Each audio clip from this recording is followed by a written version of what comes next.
Olá, a paz do Senhor Jesus seja sobre a tua vida neste dia. Hoje é a continuidade do estudo Sabedoria para a Vida.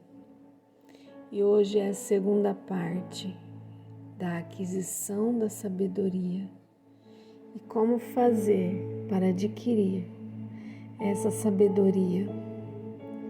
A humildade é necessária para adquirir a sabedoria. Quando vem a soberba, então vem a desonra, mas com os humildes está a sabedoria.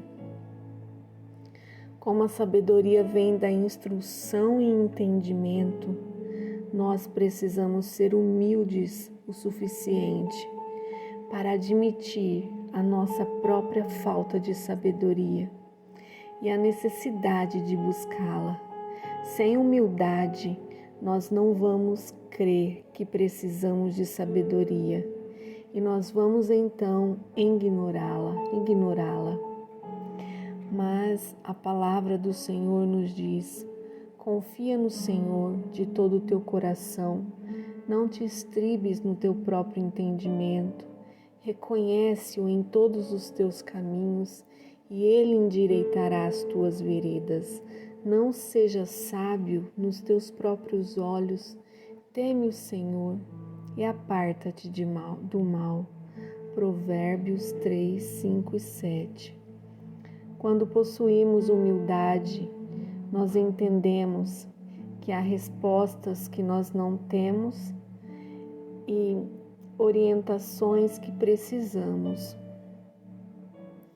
Mas nós não podemos nos estribar em nosso próprio entendimento ou não ser sábio aos nossos próprios olhos. Muito pelo contrário, vamos buscar orientação e estar abertos à instrução. Mas é importante que nós conseguimos obter a orientação certa.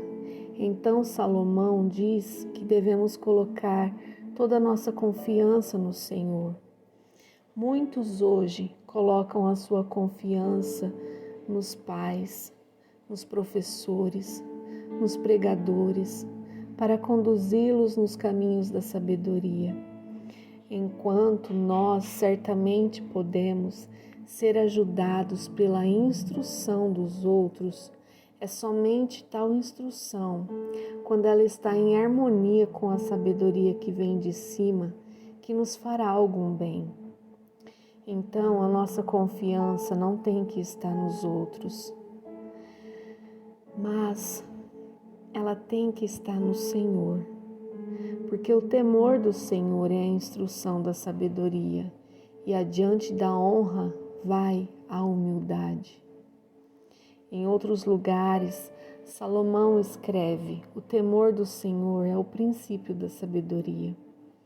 A segunda parte deste versículo nos diz que a humildade é um precursor para a honra. Mais cedo, o homem sábio diz: os sábios herdarão honra. Honra é uma das recompensas da sabedoria. E o fato de que a humildade antecede a honra nos diz que a humildade é necessária para que nós adquirimos a sabedoria.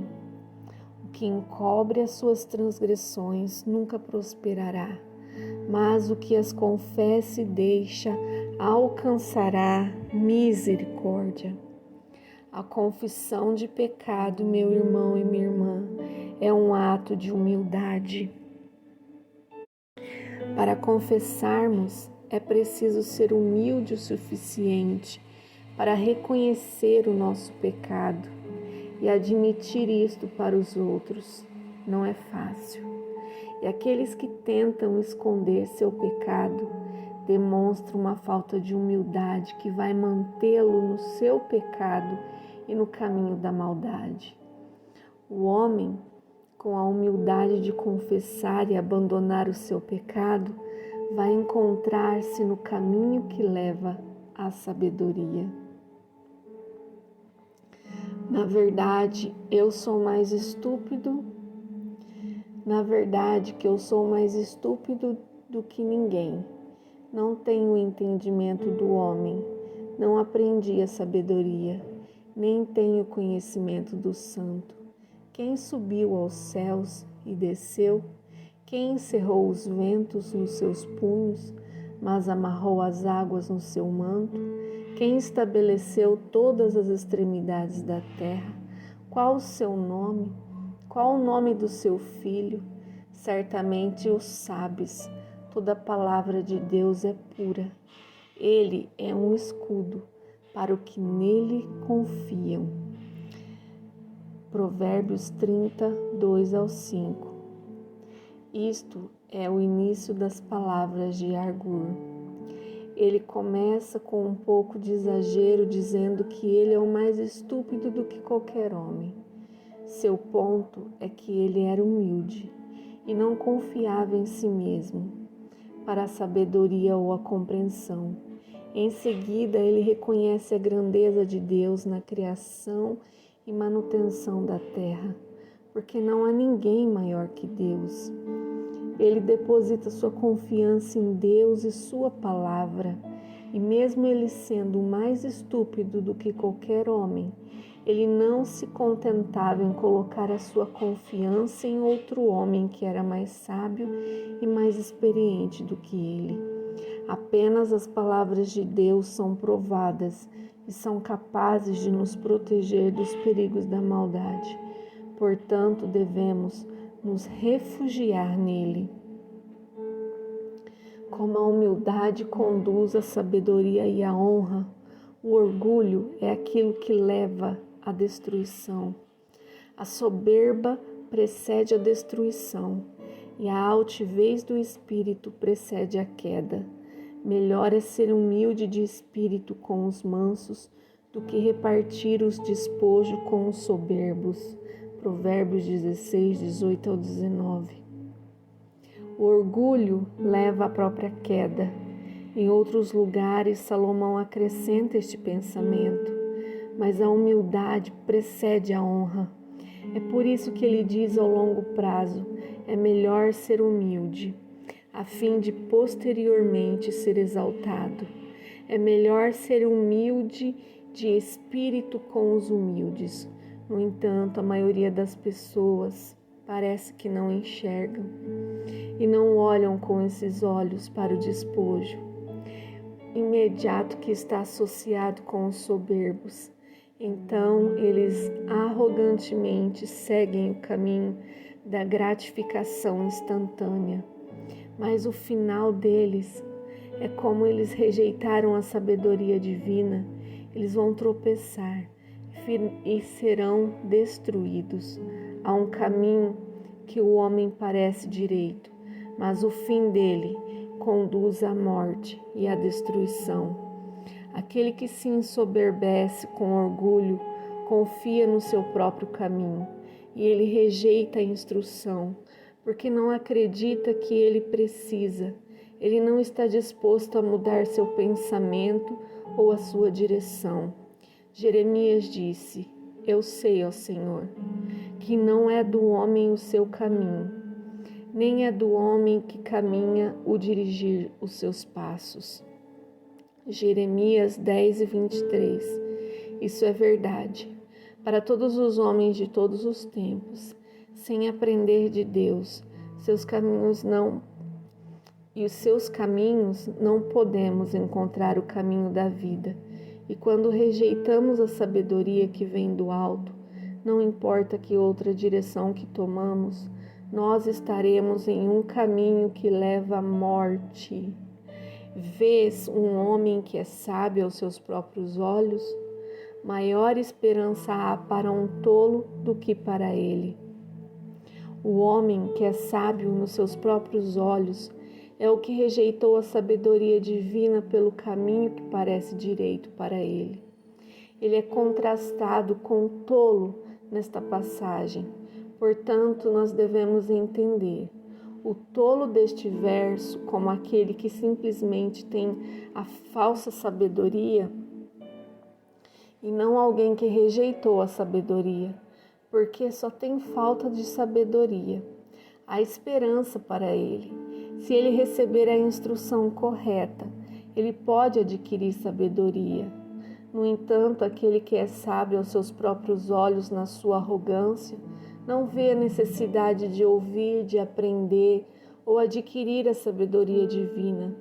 Apesar de sua deficiência de sabedoria ser evidente para os outros, Salomão oferece 2 exemplos para ilustrar este ponto.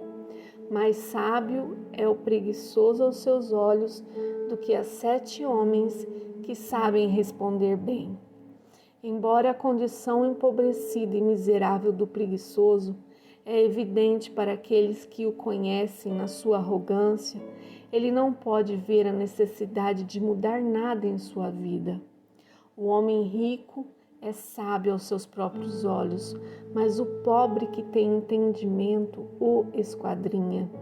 O homem rico deste verso não é um homem justo que passa a ser abençoado com riquezas, mas é um homem rico que coloca sua confiança nas riquezas. Embora ele possa acreditar que ele é totalmente autossuficiente e sua prosperidade é um sinal de que ele tem mais do que a sabedoria suficiente por conta própria e não necessita da sabedoria de Deus. O homem pobre que tem entendimento, que é a sabedoria divina, será capaz de ver a loucura da sua arrogância. A gente que é pura aos seus olhos e, contudo, nunca foi lavada da sua imundícia. A gente cujos olhos são altivos e cujas pálpebras são levantadas para cima. A arrogância faz com que o homem imundo, aquele que está atolado em pecado, acredite que ele é puro. Mas não é assim. E nós precisamos nos atentar para isso, porque algumas versões usam o termo com o singular, sugerindo um indivíduo. Outras versões usam o termo geração, o que indicaria um grupo maior. Em ambos os casos, o ponto é sobre aqueles que não querem ouvir os outros, que poderiam fornecer-lhe um conselho sábio. Se é uma geração ou se é apenas um grupo que se recusa a ouvir a geração mais velha ou um conselho mais velho, ou alguém que se recusa a ouvir os outros que poderiam instruí-los. Aqueles que são arrogantes não ouvem a repreensão e permanecerão no seu pecado. Para adquirir sabedoria, nós devemos ser disciplinados. A disposição para ouvir, o desejo de aprender e o espírito de humildade são essenciais para que se possa adquirir sabedoria. Mas quem é que gosta de ser disciplinado? Mas a palavra de Deus diz: filho meu, não rejeites a disciplina do teu Senhor. A disciplina, ela não é agradável quando ela está sendo administrada. E por vezes ela vem até nós hoje em forma de repreensão e correção da sua palavra. E muitas vezes nós rejeitamos, nós não obedecemos, mas nós não devemos rejeitá-la ou detestá-la. Mas nós devemos aceitar a correção e a disciplina que vem da parte do Senhor para as nossas vidas. Conhecendo os benefícios da disciplina, quem a rejeita é somente o tolo. Aquele que é sensato aceitará a disciplina, porque sabe que ela é para o seu bem. Os açoites que ferem purificam do mal, e as feridas penetram até o mais íntimo do corpo. Aceite essa disciplina. Não endureça o seu coração. Não afronte aquele que tenta corrigi-lo e te mostrar o caminho. E seja sábio. Deus te abençoe.